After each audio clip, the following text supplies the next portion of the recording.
biglang sulpot din po dun sa akin, so nabangga po yung paa ko.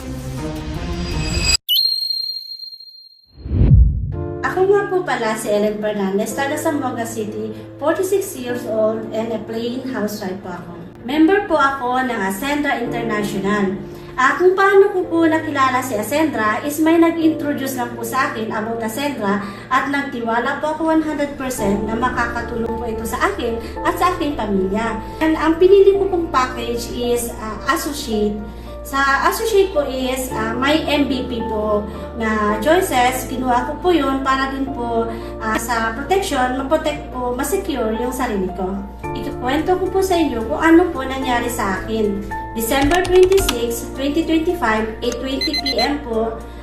Bali, papunta lang po sana ako bibili ng ulam. Nakamotor po ako and nakamotor din po yung actually nakabangga sa akin. Underage po. At that time, nag-sign U-turn po ako. So, hindi nila napansin na may sign U-turn ako. Ang marurot po bigla yung motor kasi nga daw, ang sabi nga nila na nawalan daw din po sila ng brake at hindi daw po nila napansin ako. Kaya po, biglang sulpot din po dun sa akin. So, nabangga po yung paa ko. Pagkatumba din po ng motor din sa paa ko. Kaya, ito po yung nangyari sa akin. After nun, dinala po ako sa ospital. 4 days po ako na-admit.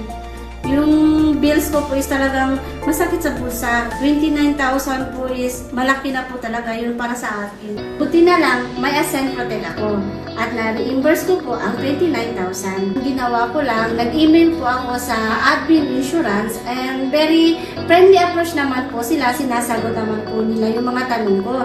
At sila na rin po nagpapalo up ng status ng claim ko. Malaking tulong ang pagkakaroon ko ng insurance dito sa Ascendra. Dahil doon, nabigyan ko ng protection ang sarili ko. Ang mensahe ko lang sa kapwa ko Ascenders, kung wala pa po silang insurance, sana magkaroon na rin po sila ng Ascend Protect para po maprotektahan yung sarili nyo, pati na rin ang pamilya nyo.